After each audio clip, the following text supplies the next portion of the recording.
Are you guys ready to see how cool, actually how stupid I look in this outfit because I look like I have the mumps? It's Brandon right here with Ramen Noodle Budgets. If you've never watched this channel before, you're completely new. My name is, well, like I said, Brandon Red. And this is Ramen Noodle Budgets, the channel where we try and make things as cheap as possible from movies, blah, blah, blah, blah, blah. I don't even know what I'm trying to say here. In today's tutorial, I am going to be doing a tutorial I did I want to say 5 years ago, but I could be completely wrong there.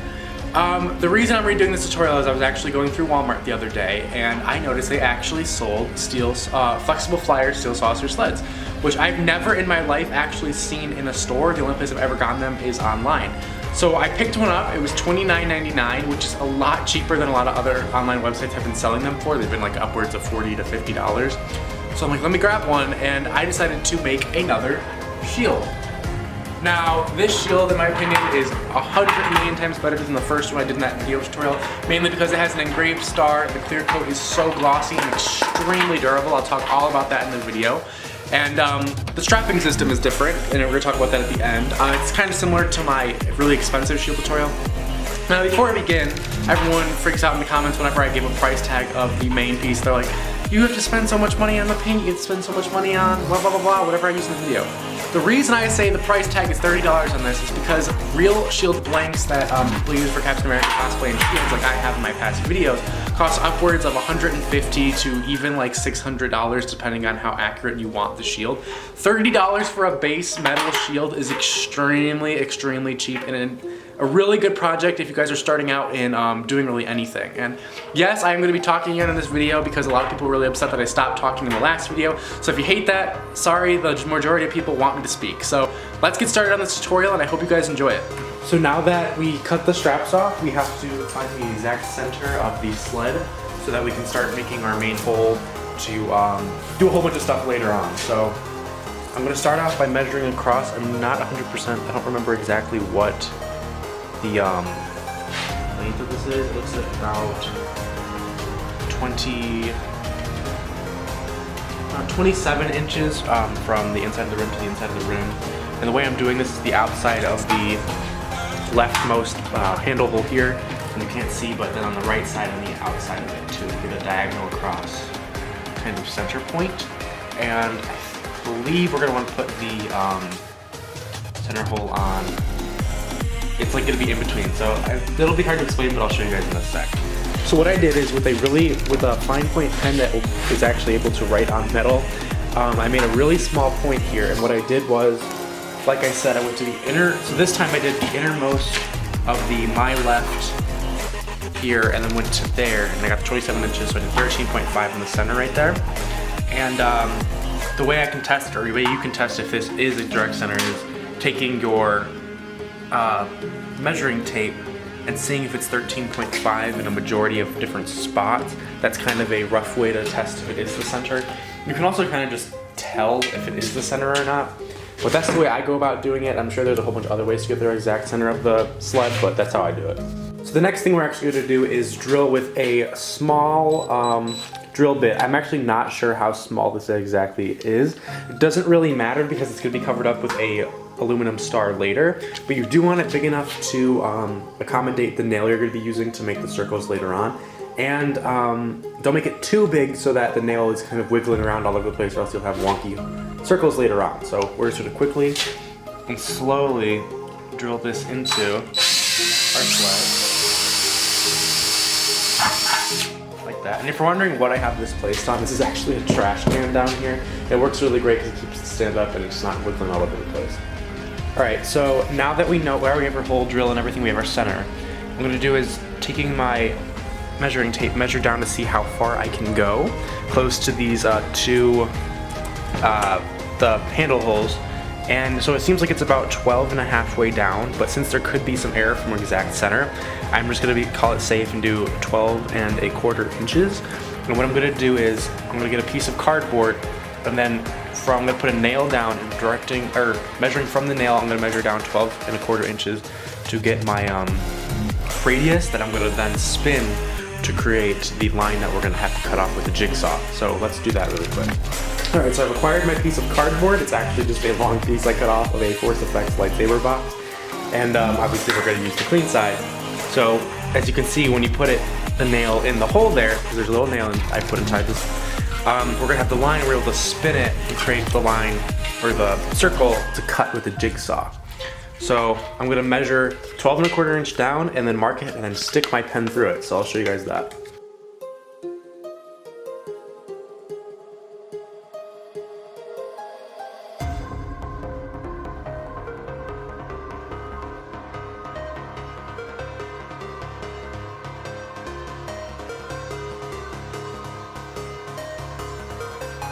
Okay, so the next thing we're gonna do is actually cut the shield or the shield shape out with a jigsaw. Make sure you have a metal blade, or specifically for using metal. Also, you're really safe whenever you have your hand trigger or hand near the trigger like I just did. And your hand's way down there, that should be common sense. But I know a lot of people have tried using wood blades on this, and it has messed up and just broken on them. Also, try new safety equipment. I'm not, because it's stupid. So there are holes down here where we took the handles out. That's where you're gonna put the blade in and start. So I'm going to actually have to probably move in a second, but I can show you guys. It's in the hole and then go slowly and try and carefully cut your circle out.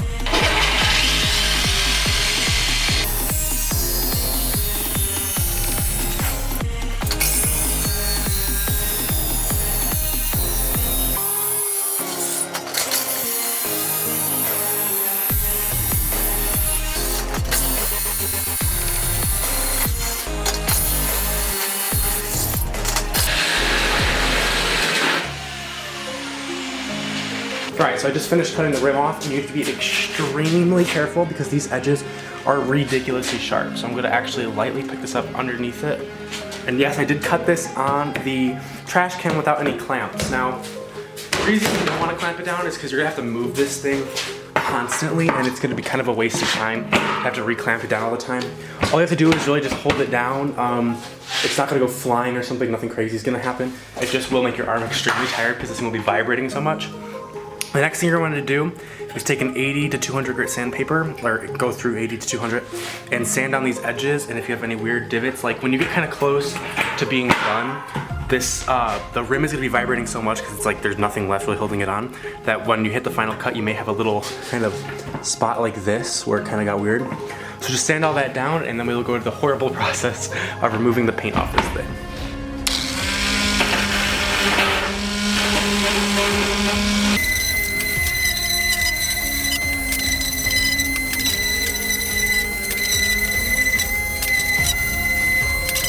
Now I know a lot of people have issues stripping the paint from their shield. I know it's like the worst part of this build. And I usually use that citrus strip, which is like a natural kind of based one. Here, I'm gonna use today, because I just have this in my garage and I don't want to go out and get anything right now. It's this premium stripper by Clean Strip. I don't think it's the same brand as citrus strip. So this works, I guess, takes 15 minutes, so we're gonna try and see if this one does any better than the other one. And the issue people kind of think that they can do is you can spray it on and leave it overnight or something. Don't do that. Wait the allotted time, because if it'll actually dry. So if you spray it on and leave it like 2 hours, the stripper on top will actually dry and cause it to reapply itself kind of. So it'll look really ugly, and the paint's not coming off. It'll just be the same as it was, just worse. So wait a lot of time and then try and wipe it off. Do little tests as we go. So let's try this stuff out.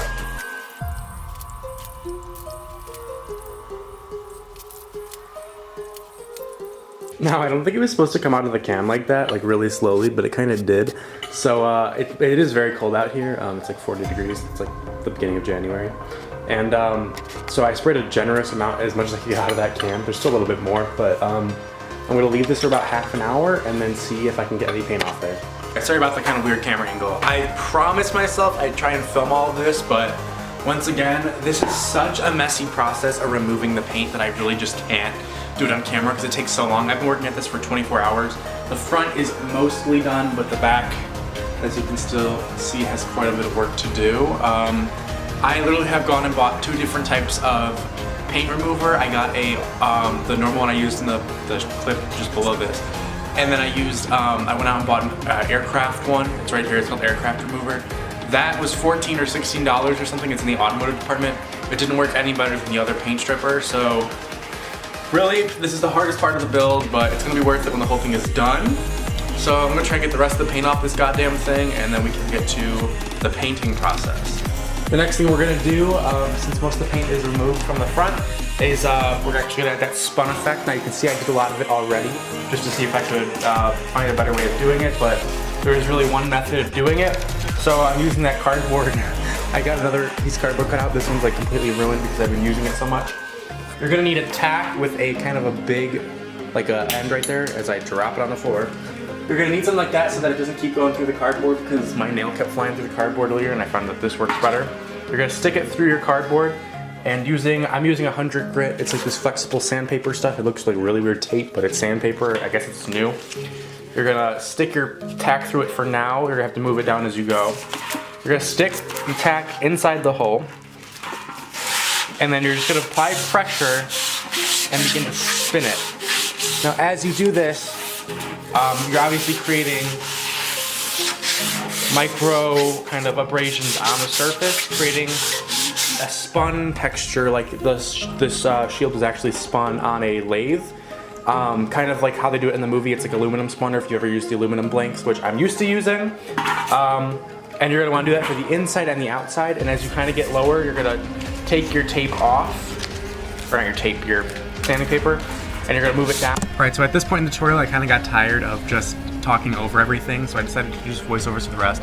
Here's the engraved star. Now, this is a little bit complicated to talk about, but basically you need a Dremel, and I have a really cheap off-brand Dremel here, and you want an engraving bit. And here's a star template. I have a link in the description below because the website did change. What you're gonna do is practice on an aluminum sheet or any type of metal first. You just wanna go slow and try and get any of the details and basically the main star shape out.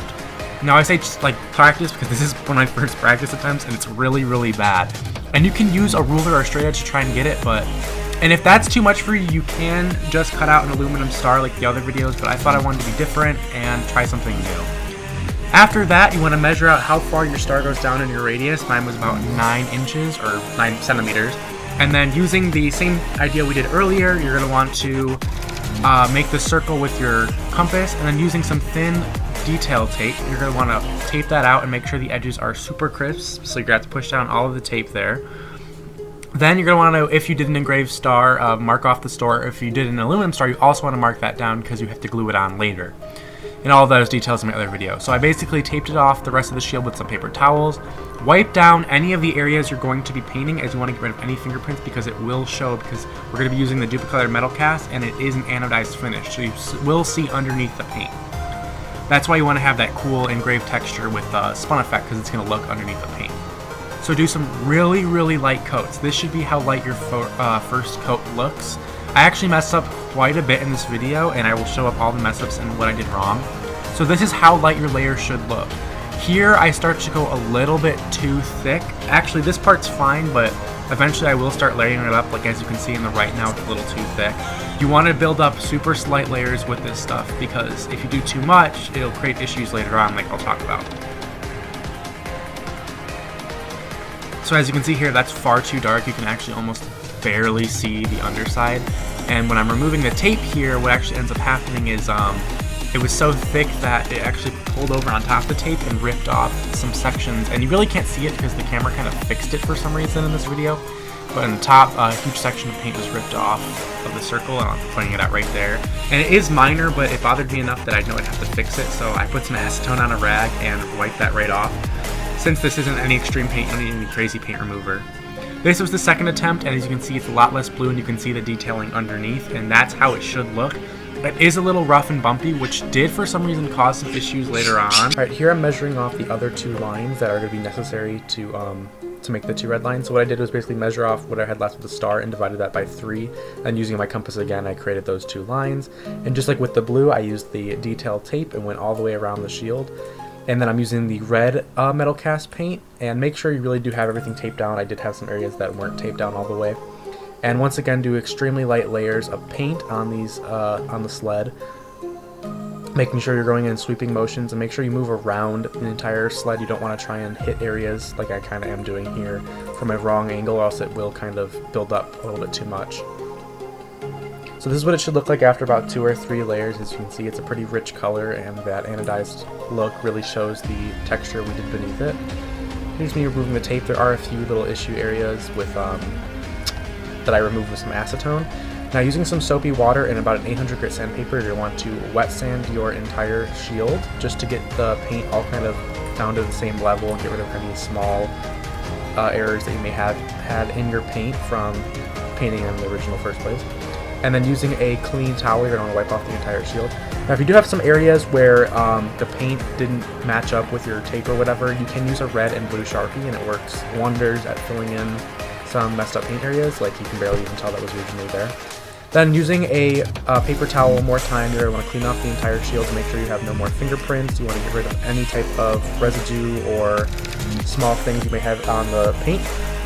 Here we're using the best clear coat I've ever used. It's the Spray Max in Clear Glamour. It's a 2K, so you really want to be in a ventilated area because this can actually kill you. I just read about this after doing it. Basically, on top of the lid, there's a little red cap, and it will put in the bottom and press down really hard, and that will actually activate it. And you will have to shake up the paint for a long period of time until you get a super mixed solution in your can. And then you want to spray it kind of back and forth motions. The nozzle on this can is incredible. It has a huge kind of spray to it. And as you can see, it already, like the first coat, makes your shield extremely glossy, and it really brings back any of that color from wet sanding that we removed. And like I said, go kind of try and get the angles you need to paint that over.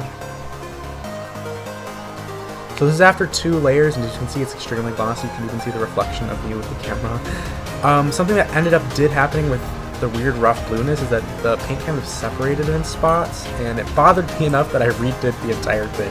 So here's the shield after I redid everything. I used 2 coats of clear on that, and this is after 48 hours of drying. As you can see, it's extremely glossy. For the straps, I'm using these anchor points that you can get at any hardware store. They sell it in stainless steel and kind of just regular. This is the regular. Put it on the back of your shield and try and figure out kind of a placement of where you're going to need your hands to hold the straps. And then using some JB Quick Weld, mix some of that up, and you can put your anchor pieces down. And the Quick Weld only takes about an hour and a half to completely set up. That's why I use it. And then you can put some belts in there, and then your shield is pretty much done.